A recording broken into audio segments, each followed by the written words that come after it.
You're on fucking Yeah, notice. leave work at home. You're on fucking leave work at home. Okay. Or leave work at work.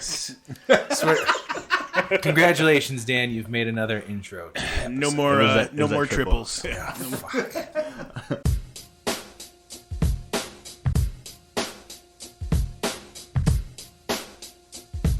What's the haps on the hops? Got yeast and speeds. This the molten hour where we talk about our drink and tell you what we think every other week. And if we get drunk, well, we might slur our speech. Got the gift of gab, the friends you wish you had. Join us for a drink, join us for a laugh. Time is never wasted, where you getting wasted. The molten hour here, people take your places. People take your places.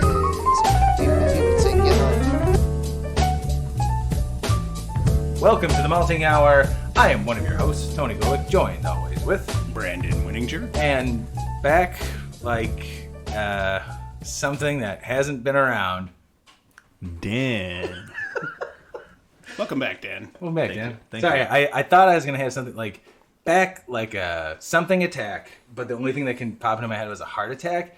And you don't want to start. That's not a positive way to start. Like No. back like a heart attack. High cholesterol. Yeah. Like Yeah. you don't. Number one. Back like the clap. Okay, that's even worse. Like, number one, you don't ever want a heart attack. And number two, you don't want, like, a heart attack to return. Like, that seems like a bad thing. So, Heart back attack 2. You're back done. with the stack of beer. Dan. Sorry. Yes. Yeah, I said I could let you say it.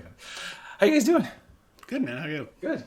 Doing well. It feels good to be back. Yeah. Well, and we do have a guest with us this week. If you read the description of the episode, if you didn't read the description, then all of this is a surprise. This might even be your first episode, and if it is, what a weird place to start.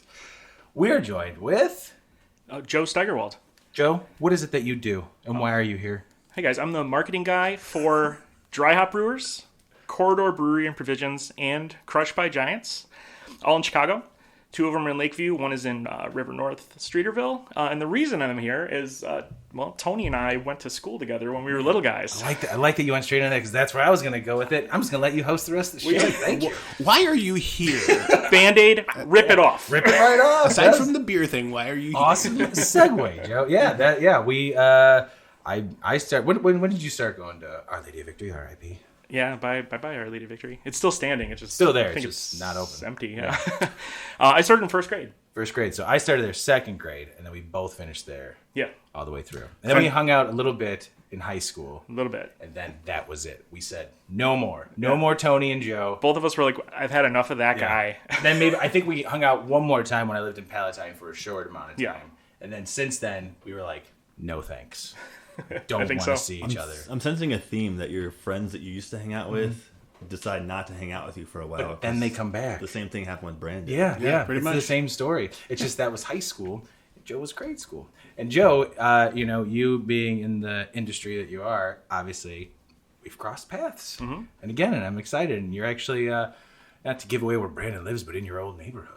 Yeah. I grew up. I won't. I won't give it away if it's a secret. Don't but do it. I grew up 4 blocks away from here, almost exactly, like to the block and almost practically to the house. It's pretty crazy. And here we are 20 years later, where we, 4 blocks away from where we used to play Nintendo. What wasn't it? Steph lived around the corner? Yeah, You yeah. grew up around the corner. Yeah. Fanny grew up around here as well. And like Mike from high school. Anyway, the one thing I was going to say, the OLV nugget that I have is, if you didn't know, this week they filmed an episode of Chicago Fire there. Dude, yes. And they built all of this massive stuff outside, and after, in a lot of the neighborhood groups I'm in, I found out what the episode was about. It is an airplane crashing into the school. And at one point in this structure they built, you could see not the like the engine and part of the fuselage sticking out of this structure. And I think Monday or Tuesday night, out of nowhere, they 9:00 at night, it was just it was like an explosion just going off, and I was like, what the fuck was that? And the next morning, some woman requested to join the neighborhood group that I run, and I was like, this says you live in Alabama or Louisiana. I was like, why do you want to join this group? She was like, well, I'm a flight attendant, and I'm staying in a crash pad by Wilson Park. She's like, I need to know if those were gunshots. And I'm like, no, they're filming Chicago Fire. She's like, oh, that makes me feel better. And I said, it was about a plane crashing into a school. And she didn't respond. There it is, the Chicago Fire recap here in Jeff Park. It is funny though. I saw that. I saw the picture of the actual, like they showed the engine, like looks like it was because they built like a fake building. Yeah. So then I was like, I got to watch that episode. And I've never watched a single. Neither have Chicago. I. And my wife was like, seen it. we should watch that. And I was like, I know a lot of people that actually do watch it, but Most people I know. My mother-in-law really likes it. It's too over the top. it's a lot of people that are not from Chicago that tend to like it. Well, I know some people who are from the suburbs, so yeah, they're not from Chicago. Burn. Anyways, we're not here to talk anymore about the old neighborhood. Joe, we brought you on because, man, you got a ton of beer with you tonight. So I work for 3 breweries, so I can't show up with like a beer and be like, you guys get the idea.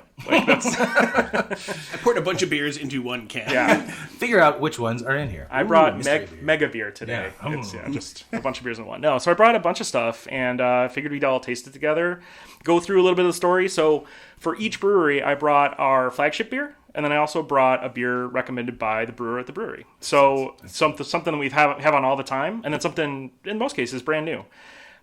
So do you want to go right into the first beer? let's do it, man. This is awesome. So what's the first brewery that So we're starting first with? brewery we're going to start with is from DryHop. That's the one that's been around the longest. We're this summer we'll be celebrating our 9th anniversary. Congratulations, DryHop. Yay, DryHop. And a lot of the crew's still there from day one, so it's awesome to hang out with them and hear all the stories. I need to catch up. I've only been there for a year so far. But we have Shark meets Hipster. It's a wheat IPA. Super duper tasty. The name of the beer is just kind of funny, like a little joke for anybody. You know, it's a shark eating a hipster kind of a thing. Yeah, I like it. The beer or the name? Watch out, hipsters, both. I do. A wheat IPA, that's I can't... I know I've had a wheat IPA at some point in my life. I may have actually even had this beer. Clark probably would have told me by now if I have had this beer. Clark's normally our fact checker. Hi, Clark. What do I call him? Poor dumb Clark. That's dumb what his Clark is. Thank you, Dan. Dan's like, yeah, I'll try to fit it. Dan, don't worry about it. It's okay. I'm pretty sure I've had this. But I do like this beer. Sorry, I didn't mean to cut off your No, it's all explanation good. of that. So this one, like I said, it's been around for a long time.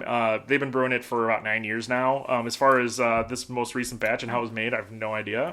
Cool. Zach down at the brewery, if you want to ask him, he's the guy who makes it nowadays. Hit him up. Let's get Zach on the phone. You guys know a Zach too? Find Zach. Yes, we know a Zach on this show. We don't want to meet him. With 2 Ks. No, this is just a 1K. Zach, Yeah, so. So I do have 6 friends on Untapped have had it, and nobody on the show has had it. Damn it. Maybe I'm just familiar with the name somehow. Yeah. I mean, it is It's a unique name. a very unique name, but it stood out to me as being familiar. But this is straight up. So it's a wheat IPA, but it's obviously feels very more focused on a West Coast style IPA than a double dry hop juicy IPA. And it's clear. Yeah, and you can see through it, which is nice. I can see my finger. There's a little wheat haze on there. Is there But gluten in this beer? I don't know, man. Probably. It didn't say gluten free. It's wheat beer. This is awesome. I like the idea. I used to be a huge wheat beer fan when I started home brewing because it was an easy beer for me to make because it's 50%. Well, when I was doing it, 50% wheat, 50% pale malt, whatever the hops you want to throw in there, and that was it. You always got good body, good head retention. It was great. I never did a hoppy wheat beer. But to me, it makes a lot of sense. I like it more than the idea of a overly sweet IPA because that's not what I get from this. And I also never really got into brewed IPAs. Yeah. Is those still a thing? I had one at a brewery like a week ago, so somebody's making them. All right. I won't ask what it was, but I will ask, did you like it? Yeah, I enjoyed it. Excellent. I do. Now you can say now you can tell us if you want to what it was. Yeah, it was from Burning Bush. So Okay. if you Yeah, Burning Bush. Yeah. Yeah, Burning Bush. Super great guys. They just celebrated their 2nd anniversary. Yeah. And the reason I know a lot about Burning Bush right now is because we just did a collaboration with them. Awesome. So we did a series, 2 beers. So that's a series, right? Yeah. Makes sense. Their version and our version. They're Italian soda-inspired Pilsners. That sounds awesome. Ours is like a lime Ricky version, so it's a cherry and lime, and then their version has a blood orange in it. And you can get both at both spots, so pretty cool. That's cool. It's out right now. Yeah, just came out last week, so pretty new. See you guys later. I'm going to Burning Bush because it's right down the street from us. Well, not right. Dan, have you been to Burning Bush? Yes. Yeah, it's right by swim school. So yeah, we've hit that up.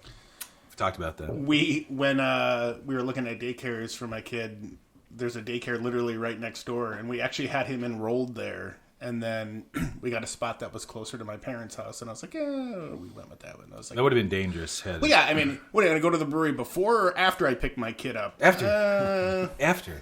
Then you bring him into the brewery, you can have snacks. I'm pretty sure they have charcuterie there. There's some type of beer snacks there. Bar snacks. Yeah, they have like cheese and stuff. I really wish we would have been towards the end of this episode when you had to throw out charcuterie. We're gonna try again in like 40 We'll do it. minutes. Yeah, Right? we're only. I did have a house lager earlier. That's been it. I was offered a beer by Jeff, and I only had water. What do you guys taking away from this beer here? So I agree with you that it's a West Coast focused. I do like the fact, and it might be the wheat. I'm not a home brewer, just so Joe knows. So I've never really brewed, but I do like the body that I think the wheat may give off. It's sort of reminiscent, like it makes the body a little thicker, like a Sierra Nevada or like an old school West Coast IPA, but it's not as sweet as some of those like more malty beers can be. Yeah, it's more of that bitter hop piney note than the malt forwardness. Yeah, it's like a fruity, piney, not so much like it's not super citrusy, which I do like, but there is like little hints of that. Little tropical, Yeah. going on. Yeah, it's Like the passion fruit or, yeah, guava, a little maybe pineapple, stuff like that, hanging out. Yeah, it's meant to be super balanced. I was shocked by the dryness that you get. Like, right, take a sip on the back end. It's like such a dry finish that normally I'm just usually like, but I feel like the beer is juicy enough. Like there's enough, fruit forward flavor, like just so much going on that dryness just kind of balances out, so it doesn't become overly sweet when you drink it. So. Yeah, I think like you said, we don't always say balance, but there's that word again, fucking balance. And guess what? Sometimes it does work, and I think it works very well here. And sometimes you want your beers to be balanced. Yeah, of course. I mean, between the bitterness, sweetness, hoppiness, from the hops, like the fruitiness, the pininess, all the ness you can get in there. It's all just it's very nice. I like this. Do you know what the ABV is on this? I do. So, And there you go. Throwing that curve. I think you put 6.5%. Yeah, 6.5. Oh, I think you put it in the email to me. Sorry about that. It's all good. It's all good. That's why I have notes on here, so I can look at them. I originally was going to use notes when we started doing the show, and then I stopped, Joe, because I said I'm just going to go with it and edit out what I don't like. Interesting. Galaxy hops. Galaxy. Ooh, Clark would have loved this one. Clark is a Galaxy hop fan. Well, I'm untapped, so who knows how official that is. Okay. Well, it might be. I mean, we'll find out. We can talk to Zach. Yeah. Not that Zach. 2Ks. 2K. So 2K Zach. the official Zach 2K. description. That's a good. I'm gonna call him that now. 2K Zach. So the official description on the website is boasting notes of peach, passion fruit, and citrus peel. Our flagship IPA warrants your attention, finishing with a dry bitterness and tropical fruit. By the way, we're all auditioning to do a voiceover commercial, so that was his pitch to maybe become, That was pretty good. Welcome to DryHop Chicago. Planners. We've got the nuts. Nope, it's not a Planners episode. We're not going back to that. We did. He didn't sponsor I'll talk us. to you about They that. didn't sponsor us. I even Off mic. tagged him in the post. They didn't even like that. Mr. Peanut did not fucking care that we talked about Planners so much. Oh, it was so good. Yeah, this is great, man. So this is. I'm sorry, real quick back. So this was we're doing flagship first. Mm-hmm. Yep. All right, cool. Well, let's take a quick break. We'll come back around and we'll visit the Brewer's Choice. Was it Zach? Was Zach the one who chose it? Yeah. This is Zach's. All right, good job, Double K. Zach 2K with his beer.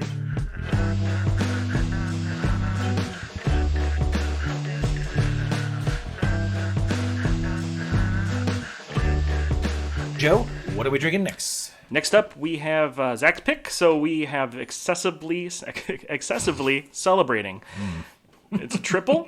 This guy's, hence my butchering of the word. It's a 9.3% ABV. So this is the heaviest hitter of the day that we're going to be drinking. And it's 20 IBU, so it's pretty mellow as far as the bitterness, and it's actually like pretty sweet and kind of what you would expect out of a Tripel. We're pretty big fans of well, I would say Brandon, you're the more actually Dan, I don't know about you, but I know that you're out of me, you and Clark, you're the biggest Belgian beer fan. Yeah, I would say so. I enjoy Belgian beers. I've made one of the first episodes we did was about triples with Stephanie. Brandon has brewed multiple. 2-3 times now? Two times. And it's very good. So we're very familiar with triples and how we've come to want them to taste a certain way. Dan, what's your experience with Belgian beers?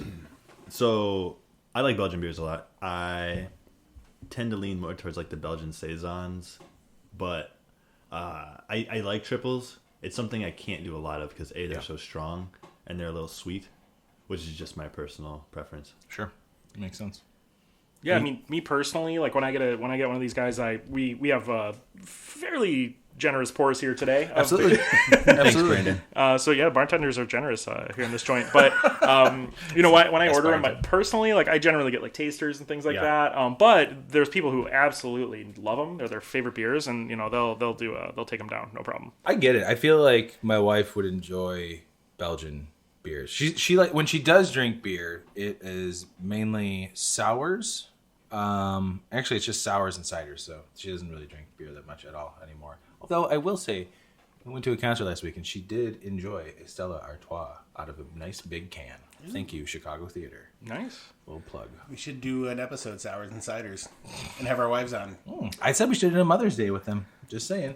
And pie. And pie. Done. Ah, Joe, welcome to the show. They'll show up. You're the next host. We're now a 5-man crew. This is great. Oh man, it's crowded. It gets hot in the summer. Mm-hmm. But we love drinking beers in the summer. Most of our reviews end with, "This would be a great beer to drink in the summer."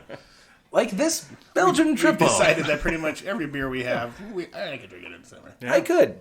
Brandon, you being the one summer of the stout, man, that was me all last summer during the pandemic. I'm just gonna drink stouts all the time. It was rough, but delicious. Brandon, what do you? How do you feel about this triple here? I enjoy it. It's funny because when I poured it, I didn't remember that this one was the triple, and I was especially taken back because of the color. But when I went in and I was like going for the aroma, I was like, okay, this one. All right, I'm getting it. I realized right away because it's almost the the aroma is very similar to the one I brewed, and I like this, man. Like it's got everything that I like about it. The one thing, like if I'm comparing it to like my favorite triple, which is Pedestrian 2.0, it's that's his beer, by the way. It's missing. There's like a stickiness of I don't know how on to yours describe or this it. one on mine. Yeah, that I'm kind of missing. You know what I think it is, and the reason why the colors are different too is that I think you use a darker Belgian candy sugar. Oh yeah, probably. Because yours it's a little darker than this, but I think that's yours almost looks like a double, not as dark as a quad. Yeah, but it is darker than this. It looks like a burnt sugar. Yeah. Like if you were to take this and burn it with a poker, take this beer, burn it with a poker, and if it would change colors, which it won't, will it? Let's try it. I'm joking. This I think you're right. I think that is the difference. I used to really like Belgian beers a lot, so much to the point where I thought like when I had a Belgian IPA, I'm like, oh my god, what an insane, amazing, awesome idea. And then I remember a year later I had a Belgian IPA. I was like, I do not like this anymore. And then I realized there was something about like Belgian beers that I don't know. I feel like everything's in stages with me. As I was talking to you guys before we got started, I was going back on lagers. About I go back and forth. I go in between like liking lagers, not liking lagers, to finally realizing I just like darker lagers. So I think it's the same thing with Belgian beers for me. I have to want a taste for it. There's certain beers I can drink all the time. Belgian beers aren't necessarily it.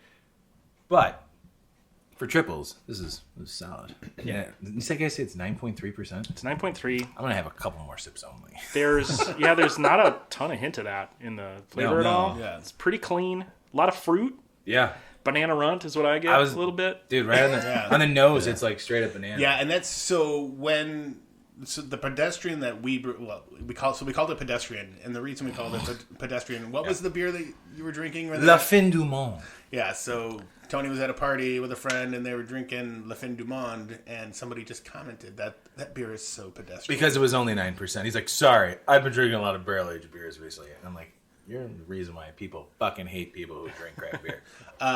So we decided to name our beer Pedestrian. Tony and I brewed it. Was it pandemic time? No, that was before. That was way before. Yeah. Way so this was like 2019, I think we brewed it. Or 2018, 19, something like that. We brewed it, and then it was okay. The pandemic hit, and then I was getting a hankering for wanting to brew it again. So Tony sent me the recipe, and then I tweaked some stuff. I changed the yeast that we used, and I think we did put coriander in it, but I think I toasted the coriander, and it. And I think, and I don't think I'm speaking out of turn for Tony.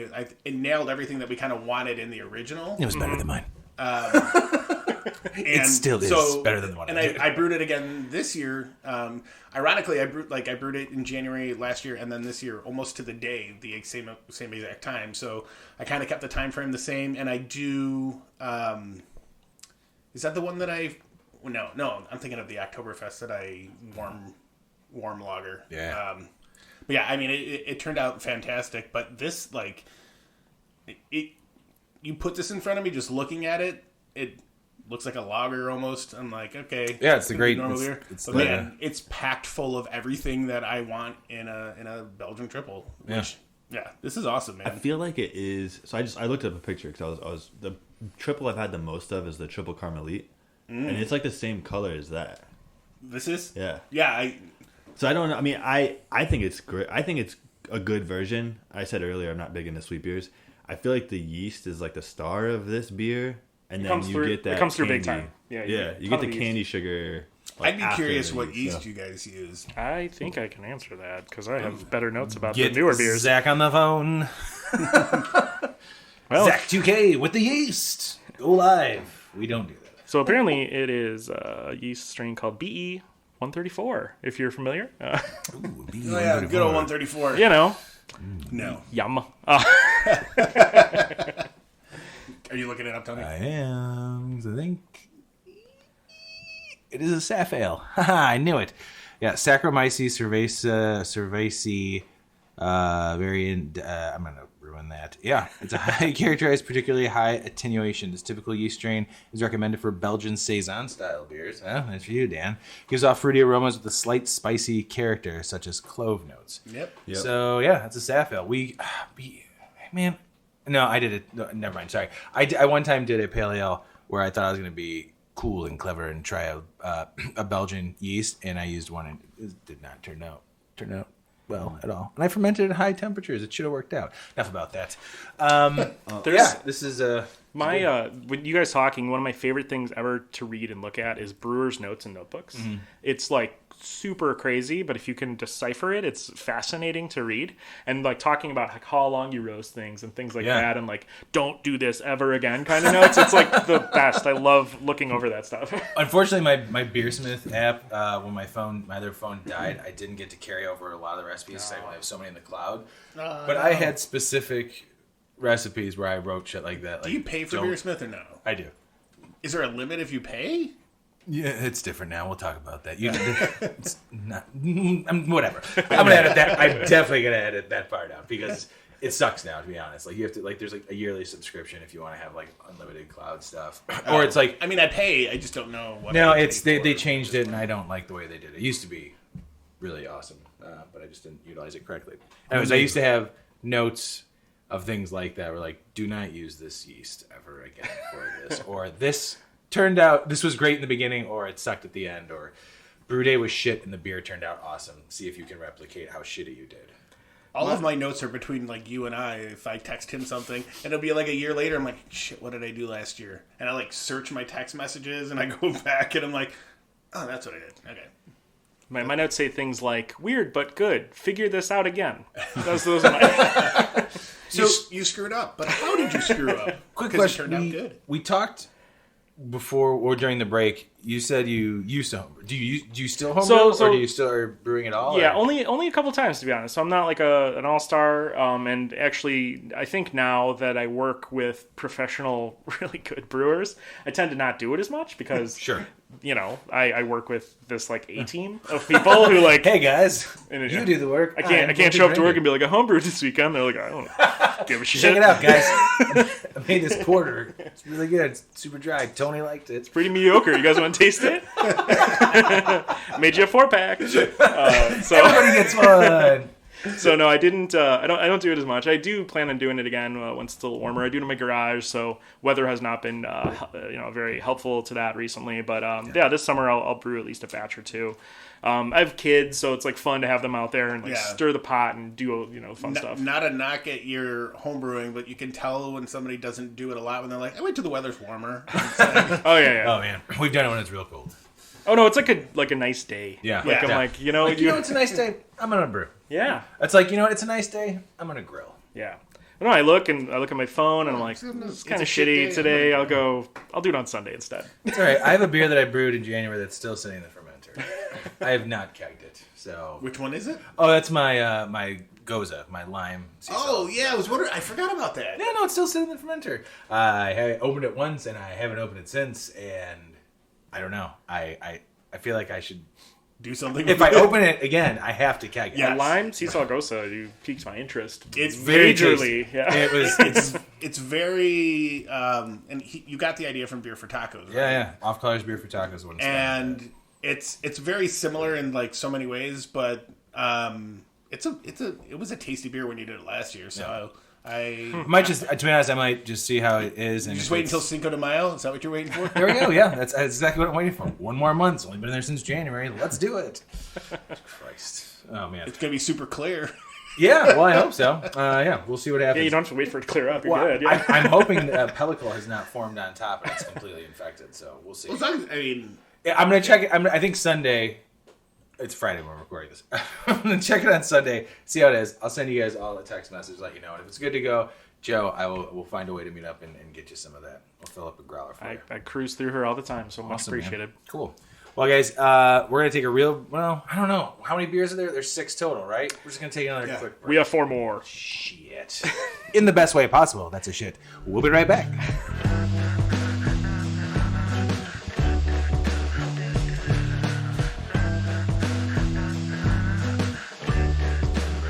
in the land of Cawdor, in the fires of Mount Hops, the Dark Lord Brewer forged in secret a master IPA to control all others. And into this hoppy concoction, they poured their Citra, their Mosaic, and their Amarillo hops to dominate all beer. No amount of sorcery could control the grapefruit aroma, the bouquet of sweet floral notes, and the dank bitterness from this magical IPA. And so the beer wizards battled for control, 3 hops to rule them all. Damn, that was really good. Way to come back from the break, man. Joe, I feel like he just stole your thunder on this. I mean, I'm so happy. Yeah. Like that's that was fantastic. I got little tingles on the back of my head. it's a special moment for all of us. It is. It is. That was. Man. I want to play Hero Quest right now. Let's do it. Man. Yeah. So we have Wizard Fight. So this one is from Corridor Brewery and Provisions. It was made by Frank, our brewer out there. Is that Frank with 2 Ks? No, just one. Ooh, single K Frank. And it's Frank, not Frank? Yeah, no. There we go. It's a K, not a C. And you cannot buy things with him. Wrong. Yeah, so this is Wizard Fight. This is our everyday beer down at Corridor. This is an awesome beer. I've had many pints of this while working for the company. It's one of my favorites to bring along to just show off like what Corridor does and what they're good at. I would say so. This is awesome. You know, even having this one compared to, the previous 2 that we've had, like there's a distinct style difference, obviously, but the usage of the hops in here and 3 of my favorite hops. Yeah, I was gonna say like those are ones that we kind of rave about. Well, we were talking the Hawaii show when you brought the beers from Hawaii. Remember, I had one of the last beers, the Citra, Amarillo. Did you guys record that already? We did. We did. Son of a... Don't worry, Dan. It's okay. It's okay. Those three hops were the ones that stood out in that session hazy. Oh yeah, those are three that are in there. So those really are like three of my favorite hops. So when we had that very passionate intro to this segment here, I got really excited. This is I think I get where you're going. Where it's really, you can tell already there's a difference between the two breweries. It's not because they're all part of the same family. It is like there's different beers right off the bat. Right. Yeah. All of our brewers, do their own thing. There's a lot of autonomy. They have their own styles. They, write all their own recipes. This one is a old school recipe. So this was actually done by Brant Dubovic, who's our director of brewing operations, I believe is his title. He's the first employee hired by DryHop Group. Awesome. His beers are awesome. He actually did, spoiler alert, Neon Werewolf that we're going to talk about in 2 more beers. Sorry. But he also has a knack for naming these things and just like knocking it out of the park. And you just told us where the name came from, which is... Yeah. So it's a song that's new to me. It's by a band called Weed Eater, and the song is called Wizard Fight. And I put it on and listened to it, I think, like 5 times, like back to back. And it sounds like it was recorded in like a farm tub, but it's sick. It's awesome. It slaps. And you can get it on. I listen to it on Spotify, so it's out there somehow. I'm gonna listen to it on the way home. I'll probably have to ask. I'm gonna email those guys and be like, "Can we put this in our episode?" Yeah, that'd be cool. I like it. Whatever. This really hits like a newer West Coast IPA to me. Yeah, like it still has like, it reminds me of when I was probably 5 years into me drinking craft beer, when IPAs started evolving from just being like piney and bitter to focusing more on getting a little bit of fruitiness to it before we went full juice mode. This is the type of, I feel like this is the type of IPA that I wish I could brew myself and just have on tap all the time. Mm-hmm. Because it is, I can see why, this is the beer that you kind of brag about for, to show off, I should say, for Corridor, because it really is like, kind of hits everything that I think people who are into craft beer would really enjoy, especially a solid IPA. Right. Yeah, when you want to define craft beer, or you have anybody who's not a big beer drinker and you want to sort of define it for them and give them, some training wheels, just give them this. Just have them taste this and say, this is craft beer. Just give them this. And if you like it, then you could start to branch off and go into the different styles and try a lot of different stuff. But like, this is it, and it's fantastic. And I mean that in the most positive way possible. Yeah, no, totally. I agree. Dan, you're in the back over there on your phone, not paying attention to what's going on in the show. What do you think of this beer? Just joking, buddy. Love you. No, so I really like this beer. I did just happen to see you on your phone. It's okay. This isn't like work where I have to be mad at people as a manager. But you're on fucking notice. Leave work at home. You're on fucking leave work at home. Okay. Or leave work at work. Congratulations, Dan. You've made another intro. No more triples. Yeah. So this beer is, so just for the listeners, it's another like clear beer, pale colored, and it is very, compared to the first one, the wheat IPA, that one had the thicker body. This one is much more drinkable. Yeah. It almost drinks like it's like a pale ale, and I don't mean that in a negative way. No, I agree with you 100%. I mean, you're going into that category very fruity. Like, what is it? Zombie Dust is a pale ale, whatever. Yeah, but fuck that. That is not a pale ale. Yeah. Sorry, Three Fillets. I love you, but that is fucking IPA. That one, though, the hops really, it was the bitterness and the hops that, I mean, it had the tropical fruit characteristics, but the bitterness is what really stood out. This one, the Citra, and I think you said Mosaic, I'm kind of blinking right now. And Amarillo. Yeah, those, Amarillo, is that the cat pea hop? I forget. But anyways. The Citra kind of, because it's more grapefruit. It's more grapefruit. I don't think cat pea as much.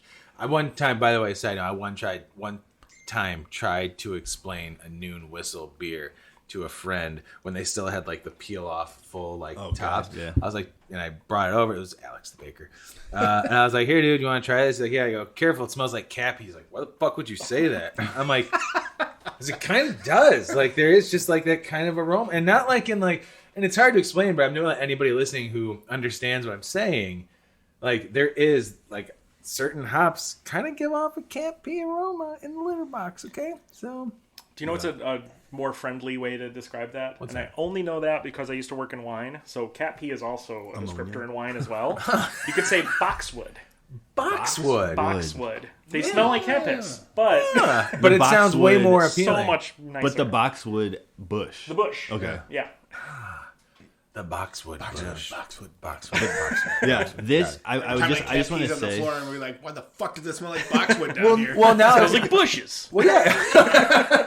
Well, if my wife's ever like, oh, it smells like cat box, I'm like, no, it smells like boxwood. So, yeah. Sorry. Don't blame the cats. Next time you're by a boxwood, stick your head in there, take a big whiff. Cat pee. This smells like this beer. Fantastic. So I'll go over to the neighbor's house that has a farm of boxwood. By the way, this beer does not smell like cat piss. Not at all. Yeah, that just Not happened. at all. And kind of going off what Dan was saying, one of the Before we got on a rant The, about cat piss. he was comparing the two styles with the wheat IPA and this what is described or listed as an American IPA. I'm getting all of that tropical, that fruitiness, that juiciness that I enjoyed from the wheat IPA. I'm not, and in a pleasant way, I'm not getting that dryness. That dryness isn't there, and my fear is always that it, after you keep drinking it for a while, it's going to get overly sweet, and it's not. It's bordering on the too sweet, but it's like at that perfect threshold where I can easily just sit here and drink it. And To agree enjoy it. with you, the ending isn't a sweet ending. It's more of like the pith of like a citrus. You said pith, right? Yeah. Pith? Yes. Pith. Sorry. We're off. I the thought we cat- were back we're on off the piss. cat I piss. thought we were back on piss. Sorry. The finish is like piss. You know what I mean? I don't know what you mean. The color is So this is I'm also looking at this now. It's 60 IBUs, and it says the creamy mouthfeel is enhanced with flaked oats. So it's funny that we didn't mention, like, we were talking about the mouthfeel for the wheat IPA from DryHop, and now coming over here to Corridor, they say it's finished with flaked oats, and flaked oats normally add more body.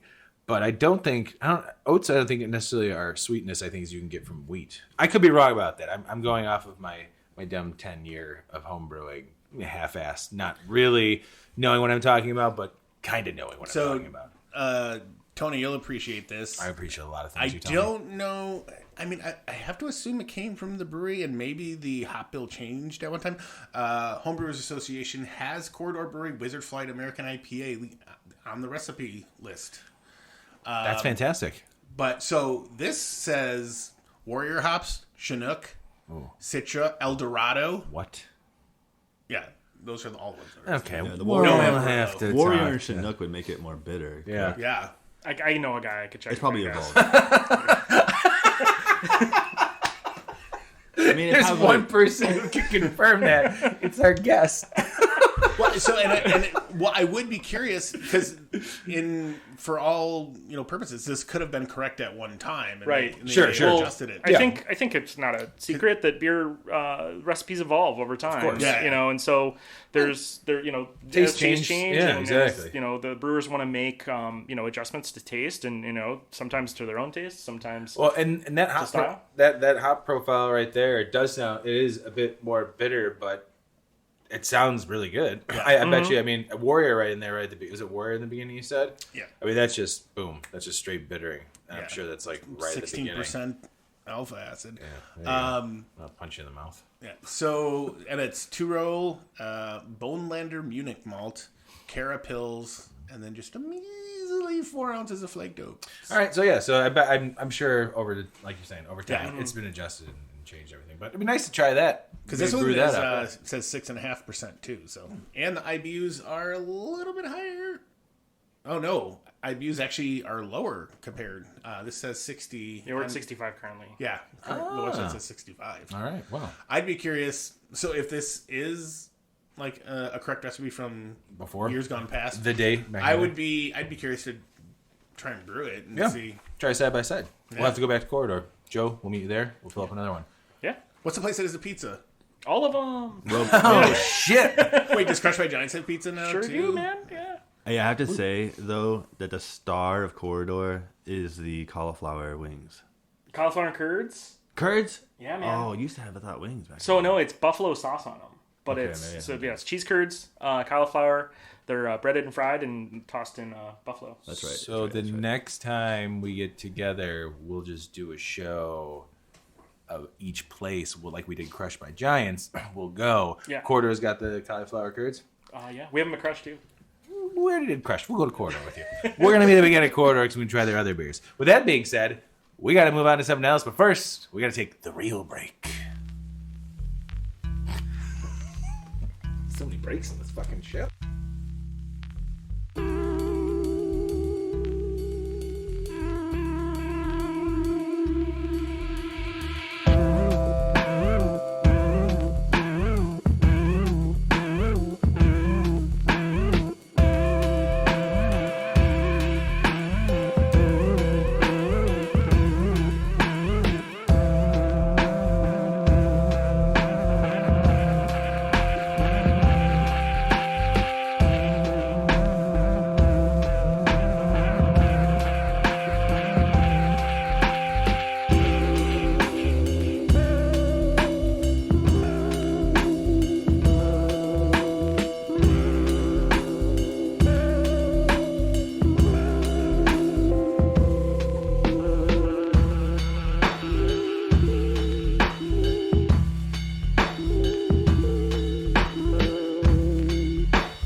Apparently, I opened up a YouTube video for the game, so I'll have to watch that.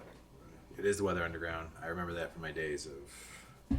Yep, we're gonna talk about that another time. Was Too never a much, part- too much. What was it called? We're getting deep. Infowars. No, not that. This is totally different. Infowars.com. Oh, not a sponsor of this podcast. And we're back! That was good. Good way to segue with InfoWars. Jesus. We are back. That was a real break. That was a nice break. I felt it was shorter maybe than some of the other breaks we took in between beers. But we're back with Joe. Joe, thanks for still being here with us and supplying all these beers. Yeah. Thanks for not leaving halfway through and being like, you know what? I don't want to deal with these guys. This reunion is not worth the time. We're literally halfway through right now. So if Yeah. I left right now, you'd be really full of shit. I'd be like, is it okay if we just keep the beers? Of course. Like, sure, and I'll send you the bill.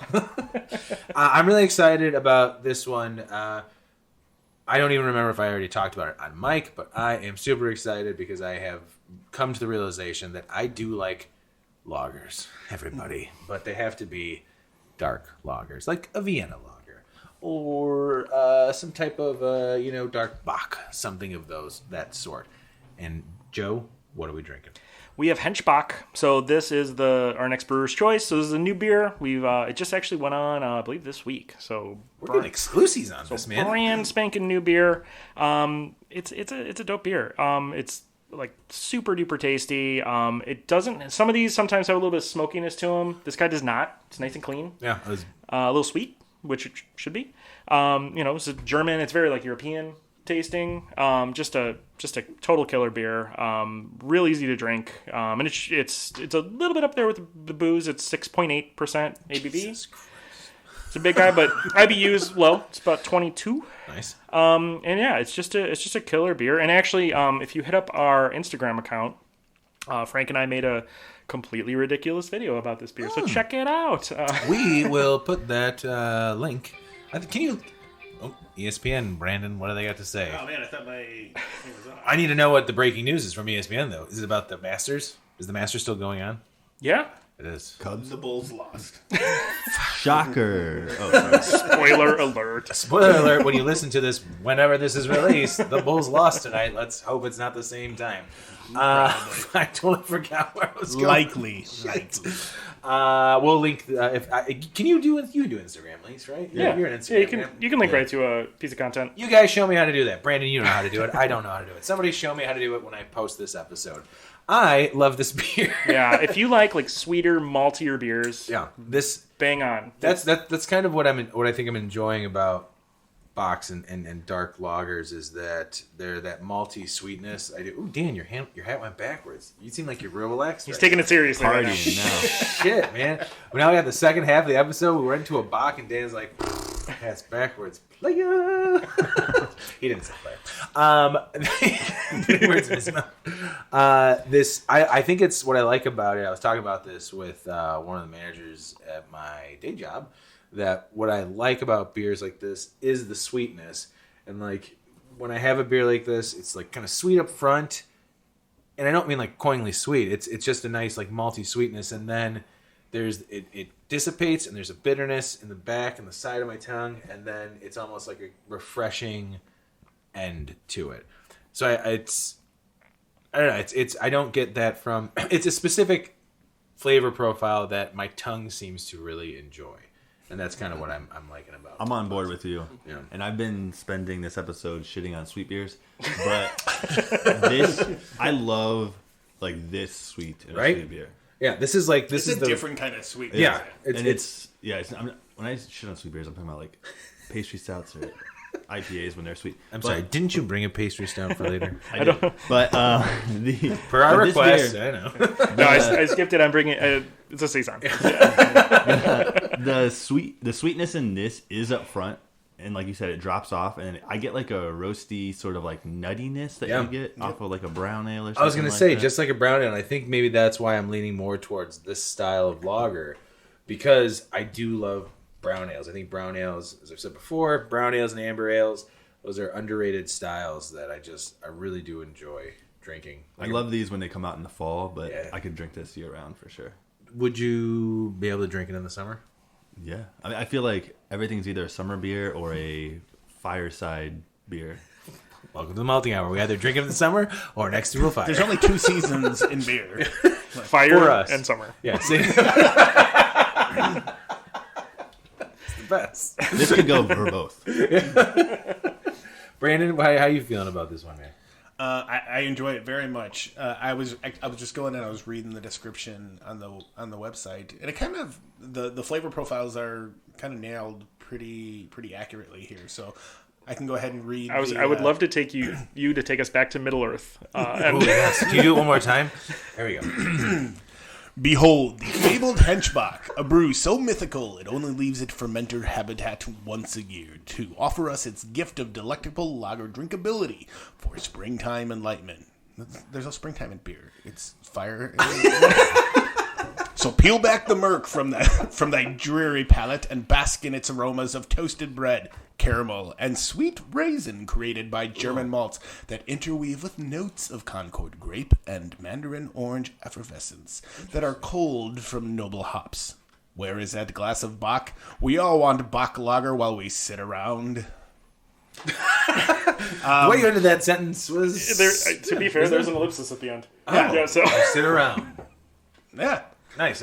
I do have a question. We don't know what the grain bill for this is, correct? Correct. I wonder if they use Special B. The reason why I say that is because of Special B can be used for. I know if it's used too much, you get a raisiny flavor in there, but it's also just kind of you can get a nice like nutty caramely in there. So I got a feeling there's some Special B in this maybe. Can we? Who's is this? Frank again? Frank. I need to know if there's Special B, baby. Frank 1K. Frank is, as far as I'm concerned, with the 2 beers from Corridor, Frank is the man. Hey man, what about Zach 2K? No, Zach 2K is good too. Okay, let's not shit on different brewers just yet. We will shit on brewers at the end of the episode, so Joe has to go and face them. Okay? Deal. Good. Joe, welcome back. Ooh, there we go. The buzz is gone. Yeah, man. I guess that makes sense. Like to why I like this type of style is because I love brown ales and I love amber ales, and I think that just this type of beer. I love summer. I mean, I like spring. I like. Why does it always fucking go back to weather with me? I love spring. I love summer. But fall and winter is kind of my jam. So like a beer like this like it's good to have now in spring, but this would also be something really cool to have in fall as it's like starting to get a little cooler, and you want to have something that's still refreshing where you're still like maybe hanging out outside, but it's getting colder, so you want something that's a little toastier on the palate. Yeah, I think you do box. I said doo-doo, but I was about to say, you said doo-doo box?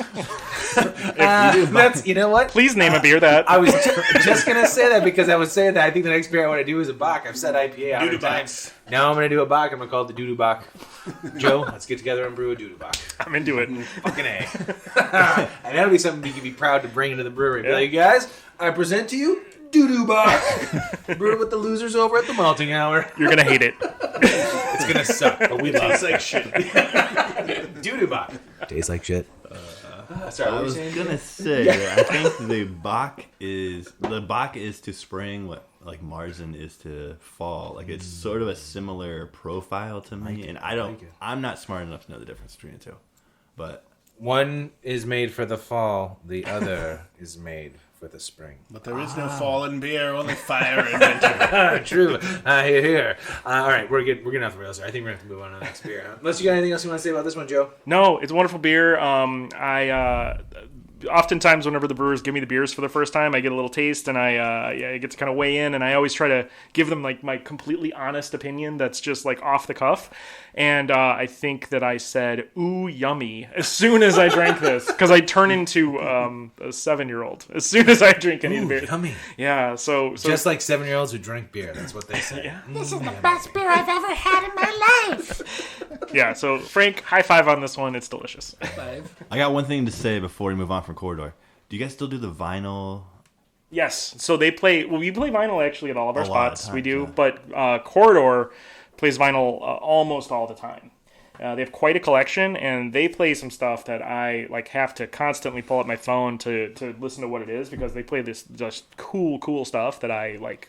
I think time has kind of lost track of, and it's just really, really dope music. And I think you guys used to do it like a day or a night of the week where people could bring in albums, and maybe that was pre-COVID for sure. I haven't been keeping up as much. But... Yeah, I know. I mean, yeah, we'll do whatever. So sure, we'll do vinyl. Sure. Dan wants to do an episode. I was going to say, Dan, I think you got to do a whole side thing where, Hip Hops goes to DJing at different breweries. That is cool. But maybe you just go to Corridor Hip Hops and you pair some beers with their vinyl. I mean, it's a good different type of episode, man. Yeah. Or bring your own vinyl. Don't. I'm just gonna say, do it. Like, don't even tell them you know me. Just show up with a milk crate of records and just do it. Just start throwing them on. They'll probably know who you are. You're like Danny Hip Hops, aka also the guy from the malting hour. Make sure you wear your malting Actually, you know what? shirt. Don't say the malting hour, because they'll probably be like, "Oh, Get the hell out of here. yeah, fuck those guys." Those All right, guys. let's go to the next beer.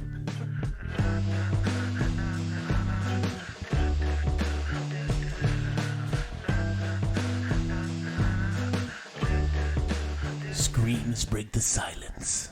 We're here to break the light. The aroma of pineapple and citrus overload the senses, leading to a soft mouthfeel. Passion fruit, lemon zest, candied orange, and pineapple erupt in the finish. Bock at the moon! You gotta insert fucking Ozzy right there. Well, Bock at the moon. in the beginning, it sounded like we were gonna go with Thriller. It sounded like Jack Black to me. Oh, interesting. Yeah. So I didn't know where I was going. And then I saw Bark at the Moon and I was like, fucking Ozzy? Sick. Joe, what are we drinking? Because we've moved on to a new brewery. All right. Well, a new brewery for the episode, but not a new brewery to the show. Yeah. So this is the only, I think, returning brewery, right? Even though it's our newest one. Clint's Yes. been on a couple times. Lake Effect doesn't count. It's not a part of this whole family. But yes, this is the first time that, the second time that Crushed by Giants has been on there. Awesome. From the whole family. So if you haven't noticed, we've gone in order of when the breweries opened. So we went from oldest to newest. So Spoiler alert, I losers. did not notice. Thank you. You weren't paying attention when Joe explained it. So I knew that Crushed by Giants and then Corridor, that was so I guess That makes sense. Okay, sorry. Anyways, Joe, what are we doing here? So we're talking about Crushed by Giants. This is our newest brewery. It's been open for about 2 years. It's in Streeterville, Streeterville, River North, right on the border there. We are at Russian, Ohio. Our address actually is a Michigan Avenue address, but that's confusing. Don't bother with that, because otherwise you'll end up at the Under Armour store. You don't want to go there. Well, maybe you do. Maybe you want to get Under Armour. Maybe you want to get fancy underwear and then get beer. That's fine. Hey man, my socks are Under Armour. And they're really comfortable. They're good. They make a good product. They're our neighbors. We love them. Not a sponsor. Not a sponsor. You still have the AMC over there?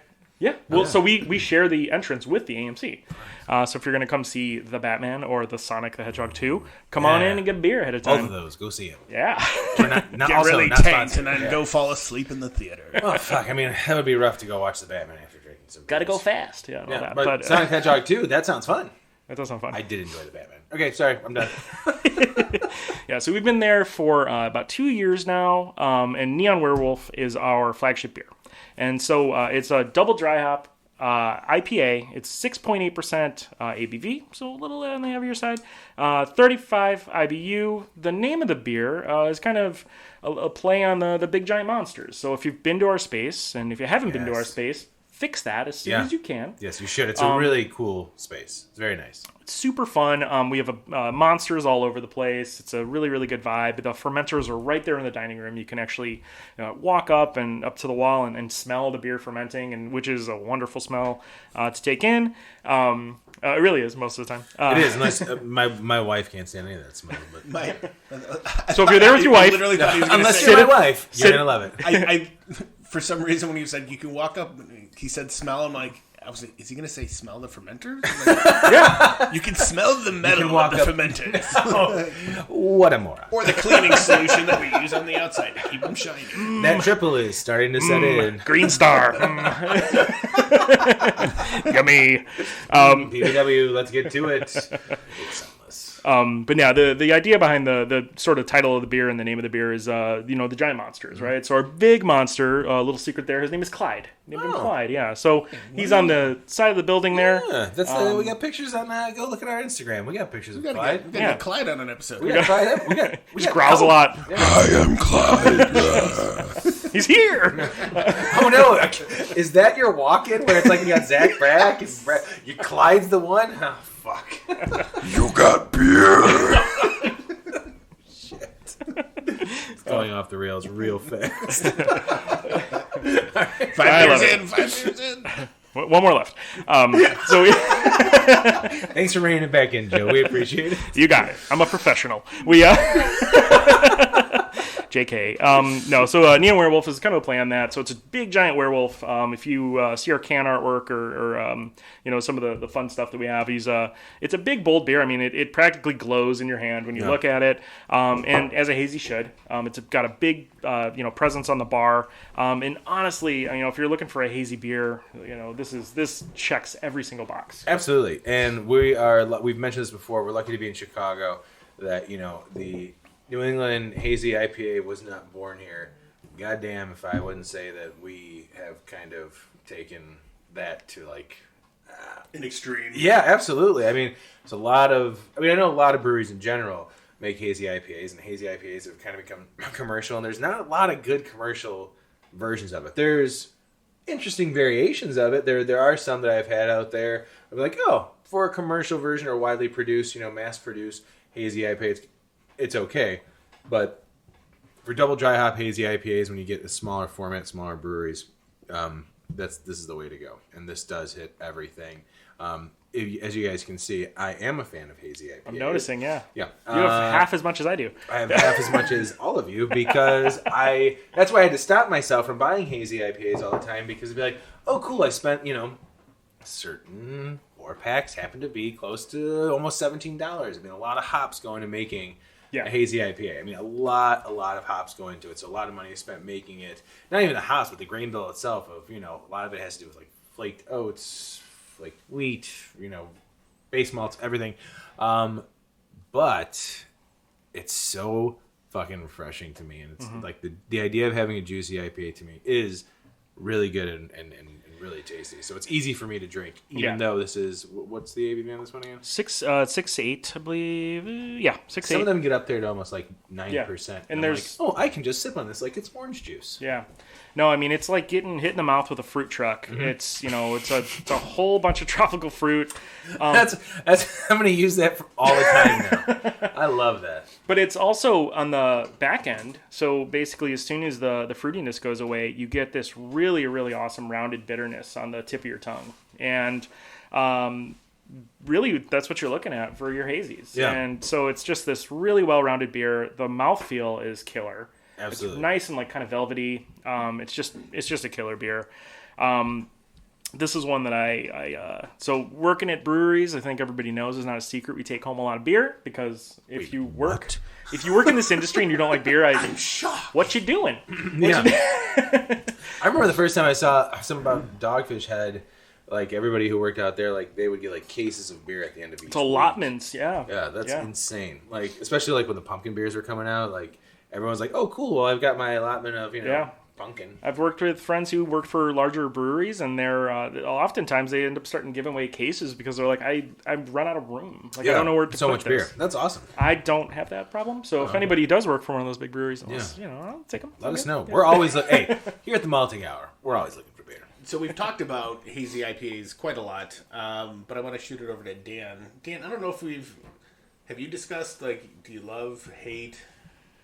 Where are you at with the hazy? Here it comes. Here comes the Dan recommendation. Notice that his hat is slowly rotating forward. It's at a 15-degree tilt.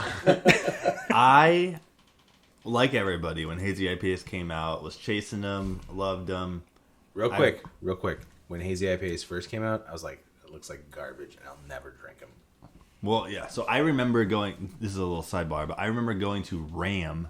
Okay. When Sean, who is now Phase 3, wasn't more, but he was at Ram and came out with like the first hazy IPA in the Chicagoland area out by O'Hare. Oh, yeah. London Fog or something. Oh, I remember that name. Something like that. It sounds familiar. So I went there and had it on draft. But, I mean, I was like on the hype train and everything. I haven't been liking them recently. But I do have to say, and I'm not just blowing smoke because you're We here. don't do that. We don't blow smoke up asses here. Let me preface it by saying Thank you. Unless you're into that. I hate, and I do mean hate, like lactose in IPAs. Hate it. But this, and there's another thing that I get with some of the hazy IPAs where it's like they overly dry hop it to where you get like a burn in the back of your throat. There are some don't out get there. that on this. No. This one is balanced in terms of like flavor. There's not a ton of bitterness, but there's a little bit of bitterness towards the end. And Back of the tongue. Yeah. But it doesn't give you that throat burn that I despise. It is. Hazy IPAs give you. It's kind of like, because you said what there's like 35 IBUs, like it's not even that high, which is normal for hazy IPAs, but it still hits you the bitterness of an IPA, and I feel like it teeters that line that a good double dry hop hazy IPA where you're like, there's a whole bunch of hops in there, so there's a bunch of green matter floating around in there when it's fermenting in the boil in the whirlpool that it's so close. I don't want to say so close where it's like you're gonna get that burn, but that's where that good bitterness is. I feel like coming from in this beer is that it's almost there where some beers go over the line there and the edge, and it's like I can't drink this. It is burning the back of my throat. Yeah, from the hot burn is what they call it. Yeah, the hot burn. So this is another Brant Dubovic joint. Again, I've told you before he's our first employee rather. There you go, Brant. And if you've noticed, he's done all the flagship beers. And so what the? So this How did I miss that? How did you miss that, Dan? So you weren't listening to the descriptions. So. And he also wrote the description. So Bark at the Moon, you can kind of tell that that's a Brant written piece of marketing. But he's he's making just killer beers, and he's the dude who writes our recipes for the flagships for reasons. So this is a Brant beer, correct? So the Brant, this is a Brant beer, Wizard Fight, and then also Shark meets Hipster. Oh, that brand. The next beer though will not be Brant, correct? No, so this next one will be our boy. We'll say it. Hold on. Not yet. I won't say it just yet. Brandon, you are not totally huge on hazy IPAs. I will say this. The reason you're not as big on it as Clark and I are hazy IPAs. Like Clark and I will. I feel like the last 2 years we were like, or 2 years ago, at least, especially during the pandemic when it was like lockdown pandemic times. Each week, Clark and I were before times. during times, the real during times, like no one can go anywhere.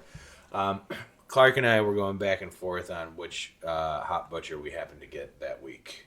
If one didn't get it, the other one got it, and just going back and forth. And it was like the summer of the stout was last year. Year before that was summer of the haze. Haze days. Exactly. You never really. He's pointing at me. You, Brandon. Thank you. The audience can't see. I've never really expressed much interest in hazy beers. You don't dislike them, but you don't really go after them that much. I mean, I could care less. Yeah. I enjoy them.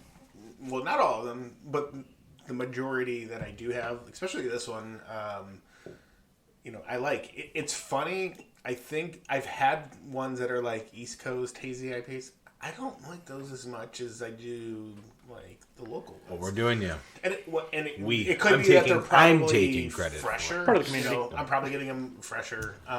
Absolutely. I think that has something to do with it. And yeah, so I have absolutely no problem with them. But if I'm going to look for beer, I'm looking for the barrel aged stuff. Yeah. And you're the barrel aged boy. But it's funny too because going to talking about barrel aged stuff, I had this thing. I didn't tell anyone about it, but last year, here's the big reveal. I don't know. I was going in I was sitting playing Xbox. I'm like, I'm gonna crack a beer, and I was like, I'm gonna grab a barrel aged stout. I cracked it, and I pour some into a glass, have a couple sips, and I'm like, I'm not liking this. I just something was off. I didn't have COVID, but something was off, and I was just like, I'm just not feeling this. Yeah. So I literally I was have a little cap, put it on. Put it in the fridge, and I'm like, I'm going to let that one sit. And I remember those beers for, quite a long time. And I still do it every once in a while, just because I don't want to drink maybe I just want, a half of a 12-ounce bottle or can, whatever. Oh, you mean a 15%, 16-ounce can? Doming it is not a good... So it was just really, just the flavor was just something, was just it just was not appealing to me. Flash forward to, a couple weeks ago, I was sitting here, and I was like... I want to try something I haven't had in a while. I cracked open one of my Rev barley wines, I think from last year, not 2021, 2020. And I was like, this is awesome. This is great. I'm loving drinking this. 15 minutes later, it was gone. I was like, okay, it wasn't 15 minutes. Yeah, but I think within an hour, I drank pretty much the entire thing. So basically, you're saying just in general how taste kind of changes over. And it kind of goes with this, like I said, I never hated them. I just, it's just something that I've never really sought out per se. So, but I thoroughly enjoy this one. I enjoyed it last time we had it too. Yeah, so. I do think this is a good example of where you can get juicy, but also it highlights a bitterness that's not just here's sweetness, here's juice. You're not drinking a glass of orange juice. I do like some hazy IPAs like that. This is not like it, but this is what I want in a hazy IPA. This is a beer. It's still a beer to me. Yeah, it's some hazy IPAs are not. A beer mosa. I do like mimosas. Well, beer mosas are good, but actually, let's go make one. We're gonna take a break and go to that other beer. Let's do it.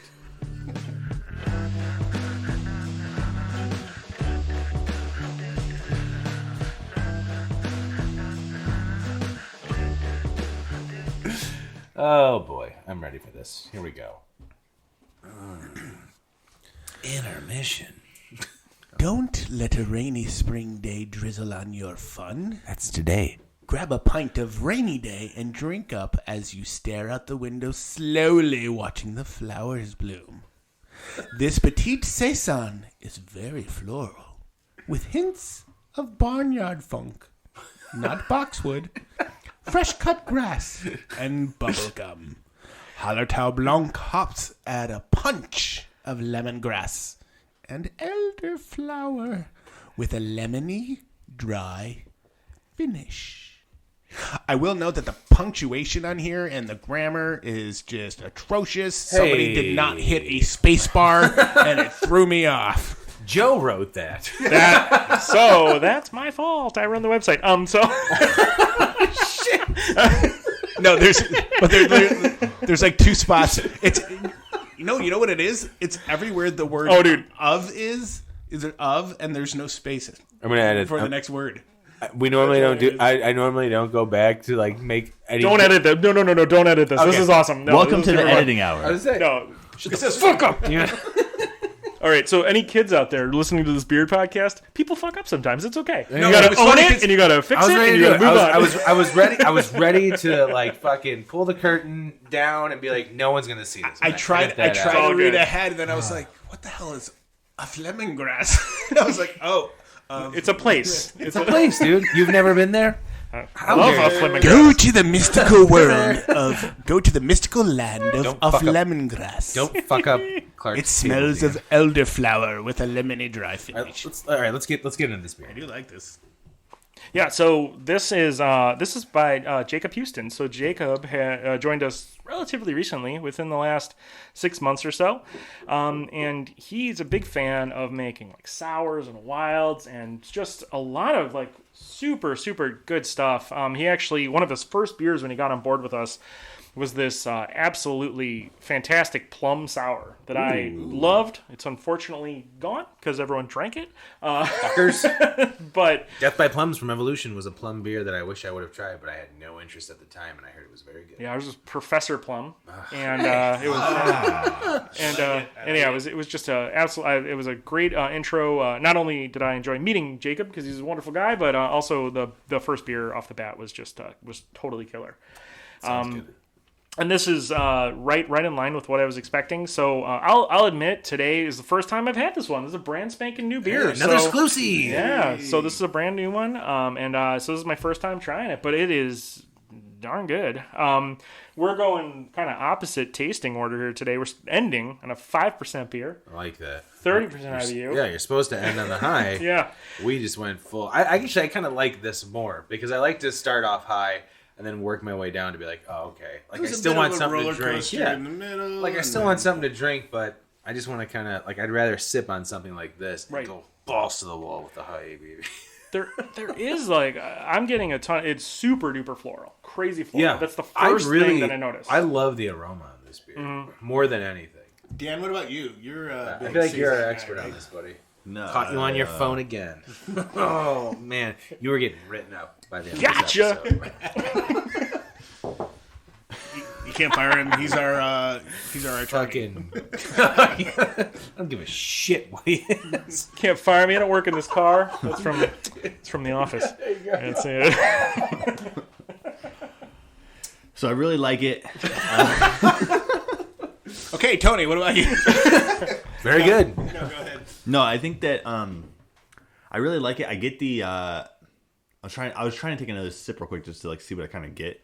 The lemongrass, and it's power suggestion lemongrass, but when I get the like lemonness up front, the lemonness, I don't know if that's a word or not. No man, we'll take it. That's a triple speaking, but the lemonness up front, and then it goes into like the yeast character, and it's got that like. I don't know if I want to say traditional Saison yeast character, but it's definitely, it tastes like a Saison, but with that a little bit of tartness up front, and not tartness like a, not tart. Yeah, I know what you're saying. Not kettle sour tart, no, but just like not even that like lemongrass, like light essence of it, and then like the esters of the Saison yeast, it sort of rounds it out. He knows what he's talking about because he said esters. Yeah, when you say esters, and you're not talking about your great Aunt Esther, you know you're talking beer stuff. Welcome to the malting hour. I'm sorry, this tastes like what my great Aunt Esther smelled like. Jesus. She smelled like elderflower and lemongrass. So fuck you. So what's funny though, when Aunt Esther tasted great. Whoa! Welcome to the malting hour. When I went in, what's interesting about this is it has some of those subtle flavors that I like in like the Belgians. Yeah, and that's where I was going with it. Yeah, the bubble gum was coming through big time. So it's very reminiscent of that for me. And then that floralness kind of cuts through that, and it adds this this other like depth. It's obviously a lot lighter. Even mouthfeel, the body on it is just so light, but that the citrus, that light lemon citrusness and like. I could say all day, like, oh, yeah, it's elderflower. I don't know what the fuck elderflower tastes like. But How don't you know what elderflower tastes like? I don't know. Next time you see one, bite it. There's a lot of plants we've talked about. Line up where, that in the boxwood and just go to town. Welcome to the. What do you got over there? We have boxwood. Is that man eating plants? He's a brewer. He's gonna make a beer based with elderflower and boxwood. I do want to ask a quick question. With the Allow it. Yeah, like the esters, Belgian quality of the yeast. Is that imply that it's like a warm? We're talking about weather again. No, Or are you talking fermentation? Fermentation. So, like, I mean, with the saison, you can do warm or cool, or with like Hefeweizen, you can do warm or cool, and you get like banana or clove or whatever. So, like, I just depending on a lot of the times, not a lot of the times, but all the time, depending on the yeast strain, especially with like Belgian style yeast strains, the temperature will give you those different type of flavor and aroma profiles that we're talking about. Because Brandon and I learned that also when we tried the Tripel for the first time. Depending on a certain temperature, you could get that bubble gum, or you can get clove for another temperature. And it's really interesting because different yeast strains will do different things at different temperatures. yeah. Science, bitches. Well, and that's why, like, when I do my This guy gets Oktoberfest, it's technically so the yeast that I use can be used at the cold temperatures of like 40 degrees, like I think to like 40 degrees, but up to like 75. And I always, the 2 times I've done that beer, I've done it at like 68 degrees. It's that warm fermentation But of it gets lagers. you all the characteristics that you want Yeah. from a lager, because it's the yeast strain that does that. yeah. Which is nice because we've come such a long way with brewing and science in brewing that, you know, you can do things like that with a lager. Yeah, I was just gonna say. So this being a petite saison, does that just mean like the malt bill is a little less, or I don't know the difference. I don't know. And just, I don't think just anybody don't, knows. that's like, it might just be the that's name. rhetorical. Yeah. Oh, it's rhetorical. I don't know. Jeez. Give us the heads up next time before you ask us. And Joe and I look at each other and we're like, I don't know, maybe you're putting us on the fucking spot. Little Saison. Yeah. Lil Saison. It's a rapper. Little saison. Hey, that could be your rapper name, dude. You could be Lil Saison. Or Petite Saison. Oh, Petite Saison. Ooh. All right. We just found your next job. You're welcome. Joe and I will take credit for that one. This is to me. So, Dan, normally you do this, but it's like this is straw color. Straw. Yeah. I'm not like, this Straw is like straight up color. straw. Definition of. Yeah, straw, like it's almost like Yellow. Pilsner. Yeah, like Yeah. yellow, like Pilsner hay straw. Tiny bit cloudy. I Yeah, love cloudier than a pills. I love the aroma Yeah. on this. Like, I actually like the aroma more than the actual taste of the beer. And that's not a knock of the actual flavor of the beer, but that aroma is really, really nice. It doesn't. The aroma is straight like yeast. Yeah, but to me though, it doesn't smell anything like what I'm getting from the tasting of the beer. If that makes sense. I can agree Like, with that. It's yeast, a little bit of citrus. Yeah, it's I mean, tiny bit of sweetness. I'd buy this candle. Yeah, absolutely. Absolutely. It's a different variation of what I'm tasting. At least that's how I am now because of all the other beers that we've tried. Maybe that's why I'm feeling that way about this. Yeah. But I kept, as you guys were talking, as you noticed, I talked a lot less of this beer. I spent a lot of time swirling it around, smelling it. Like, I just really enjoy the aroma of the beer. And I really like it. It's good. Again, it still has that like Belgian yeasty-ness to it that I won't necessarily seek out, but put in front of me, or if, you know, going back to Crushed by Giants, I definitely have a pour of this because I've had it. It's delicious. Yeah. I like it. I mean, saisons can vary so much, and this is definitely one that showcases the yeast. Dan, if someone was walking down the street, And was their name Zach? no, we're like, hey man, what do you think about that Petite Saison from Crushed by Giants? What would you say to them? I would say that if they want to experience what yeast can do in a beer, and without any adjuncts or anything, and be mind blown, to drink this beer. Wow, fuck, that was deep. He left when you were mid-sentence. Wow. All right, yeah. I think that's a really good description. Fuck you, Dan. Whoa, too much. We're gonna put that on a T-shirt. Yeah, I like that. I think what was the beer you said? Yummy too. It was That should be on the Bock. That needs to be on the Bock, yeah. That needs to be on the can. When it actually gets canned, be like, yummy, Yeah. Joe. Yeah. Like I said, I just try to react. Yeah. I feel like that's I have that's to the say, most honest. 90% of the time I say, ooh, I like it. So it's not that. I mean, you're being honest at least, you know? Well, you guys, this has been a nice long trip through 3 breweries. This is, I feel like specifically, this has been one of the longest specific. I'm going to keep saying specific. The longest trip we've probably taken through 3 separate breweries, making sure we focused on different beers from these breweries. This has been a lot of fun. Joe, thanks so much, man, for number one, good to see you again. Good to see you again, too, man. It's only been a decade or 2. Yeah, but we'll see if we can rectify it. Good to be back in the neighborhood. And, much appreciate you guys having me. I had a great time. Oh, man, thank you.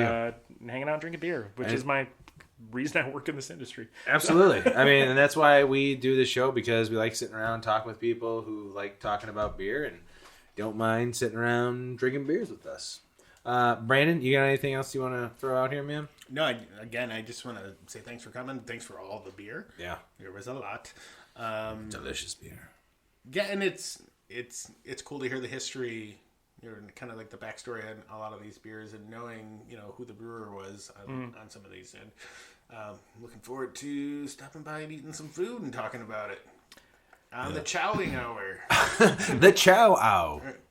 Yeah, the chow. I like that. We'll happily be your first episode. Yeah, definitely. Yeah, we've got a. Well, actually, we're just gonna keep coming by and just try different things. Can I throw in a quick plug? Absolutely. All right, so we have a great menu. It's not super long. We've pizzas at every place, but I'm going to challenge everybody to eat our burger at every spot and not say, "Holy shit, that's the best burger I've ever had." Ooh. Okay, every single one, and you can do all of our spots in order, and I think you'll say it every time. I'm confident. What do you got for the vegetarians?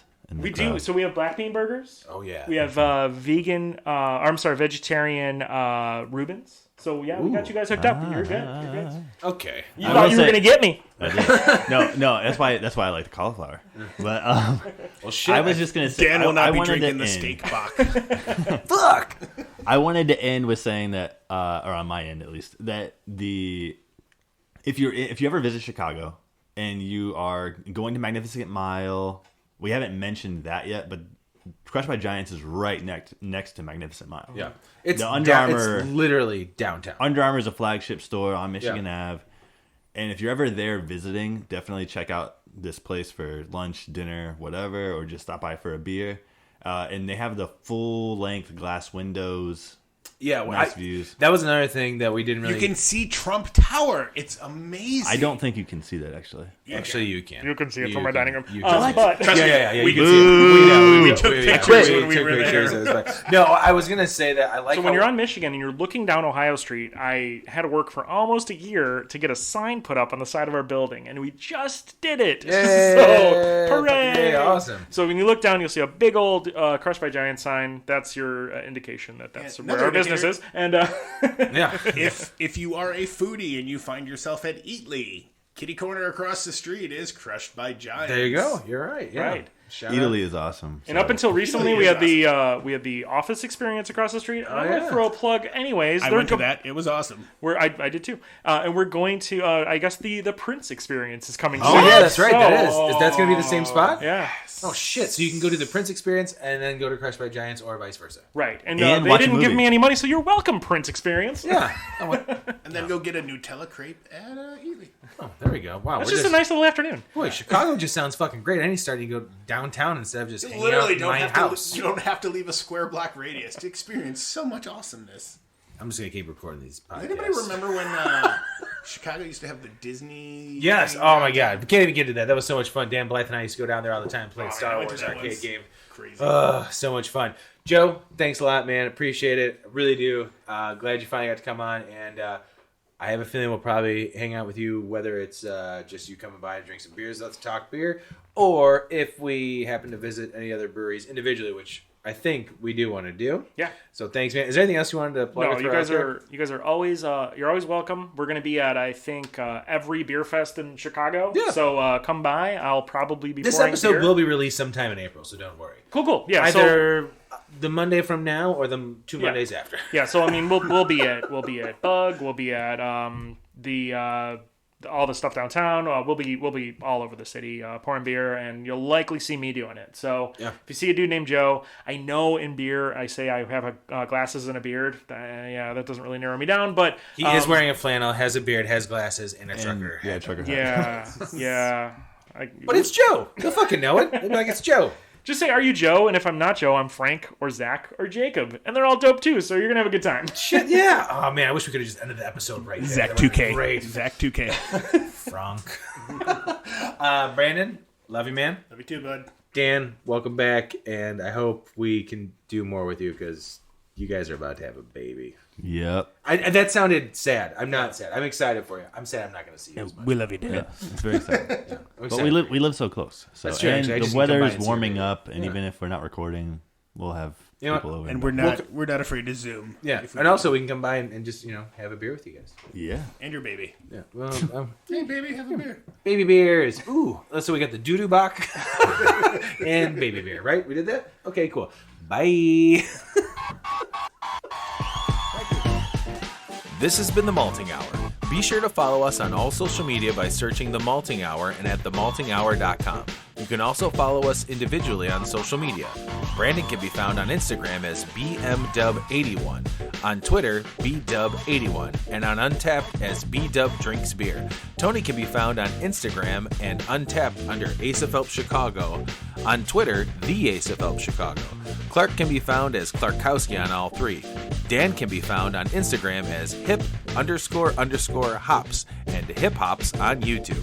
Be sure to subscribe, like, and rate the show on your preferred podcast listening platform. Until next time, cheers from all of us at The Malting Hour.